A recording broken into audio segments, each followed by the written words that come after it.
Hey guys, what's up? How y'all doing? I'm here to give you guys a recap on the new episode of Dragon Quest, the Adventure of Dai, which is on episode 46, or Dragon Quest Dai no Da'i Boken on episode 46. This episode right here was actually really nice. I actually really enjoyed it, although there's not a lot I could really talk about, but if anything else, let's just get this started right away, okay? We have to it that Dai and Hyunkuru ends up having to leave after having somewhat of a recovery system, you know? And we have to it that Dai and Hyunkuru will later on train with Lawton Burke, the guy who created Hyunkuru and Dai's weapon. He ends up talking to them and tells them, "My weapons are very strong. Not to mention the sword I created for you, Dai, is the strongest in the world. If it cracks or something, it means you're not strong enough," which is why he will train Hyunkuru and Dai himself. And we have too that they actually struggled against Lawton Burke, or the blacksmith of the weapons created that Hyunkuru and Dai has right now. And we have too that Lawton Burke says, "I'm gonna push you guys to the limit, and once your weapons that I created is restored, I'll freaking like him go all out against you again." Because we get to see about Lawton Burke's weapon that they could repair themselves, you know? And that's kind of a crazy thing, you know? A weapon to repair itself after getting damaged or something. And it's the weapon that... It's not the weapon's fault that's cracked. I guess it's on the user or the person who uses the weapon is at fault here. Which is pretty much what Lawton Burke stated right now. And as for Pop and Mam along with Crocodile, they all end up doing their own kind of training to get stronger, you know? We get to see to it with like Crocodile is training with a bunch of whirlpools and asks Chewie for help. And that Crocodile tells Chewie, "I will make it worth your time and I will find a way to reward you," you know, that kind of thing. Even though you have your own training to do, I'll make sure you be rewarded in the end, etc.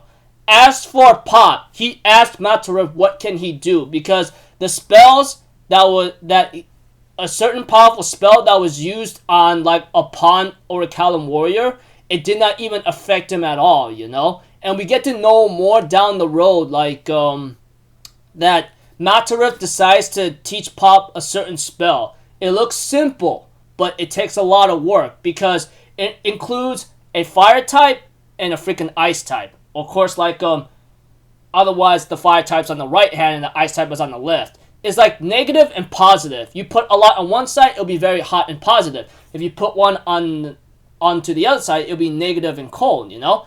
But if you balance those together and combine them, you will get the spell known as Medroa or Medroa, which apparently looks like a bow-like, powerful-like spell, which is shown in the Dragon Quest opening if you guys always been paying attention, you know?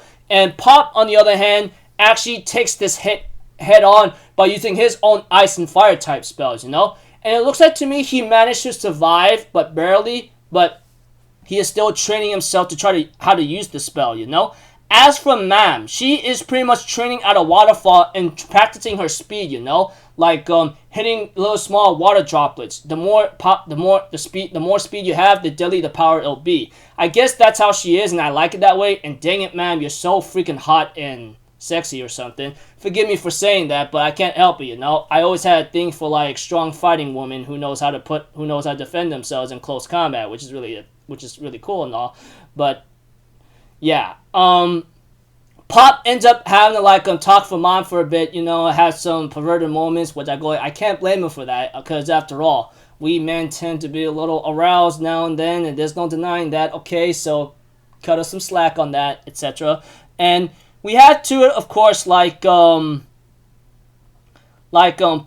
and Mom has a funny moment together. And as for Pop, he actually somehow managed to like do the Medroa spell perfectly. Although his fire ability is still a little higher than his ice spell, he actually impressed Matarov. And we have to it that Pop plans to learn everything he can from Matarov so he can retire. But Matarov's like, "Well, you gotta impress me and learn everything from me to the best of your ability for me to retire, okay? Because I ain't retiring anytime soon," you know, that kind of thing. And we have to it that Hadler, along with Orichalcum warriors, talk about like Zabora right now, you know? Although Hadler says, "Look, this guy helped me out a lot, okay? So I just want him to cool off and calm down, then we could talk to him," you know, that kind of thing. As for Dark King Vern, he has the Kill Reaper or Kill Reaper Vern go on a mission, and that is possibly to take care of Baron. And we all know how strong Baron is. And for Kill Vern, we don't really know if he might stand a chance against him, because if you guys remember correctly, many episodes ago, at least 13 or 12 of it, if anything else, Dai barely managed to hold his own against freaking like Baron in his full Dragon Knight form, you know? So Dark King Vern tells Kill Vern, I want you to take care of Baron. He may be a warrior that hates humanity, but he still has a father at heart, which is no denial of that.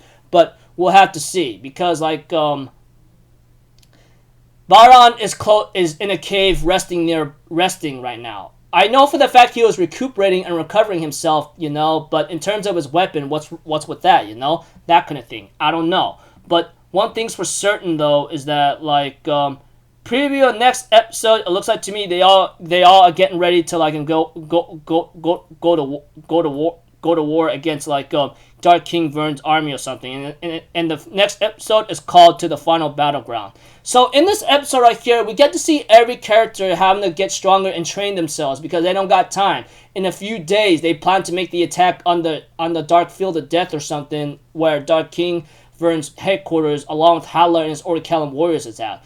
And I hope they get ready very soon, or it looks like to me they are prepared, but they better be ready for what's to come. Because Orichalcum, you know, if you guys remember correctly, if you've always been playing the games from the very beginning up until now, each and every order from 3, 4, 5, 6, 7, 8, you will understand Orichalcum has been a big has always had a lot of reception of being the one to create powerful weapons in the game, the strongest weapons in the games. Heck, even powerful items that will make the freaking fights so easy that you don't even have to worry about reviving all the time.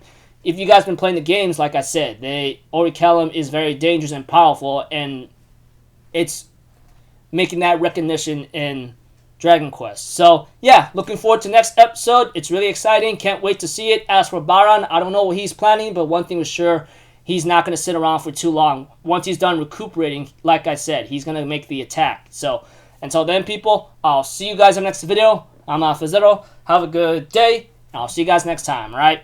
Peace out. Bye-bye. Ta-ta-da!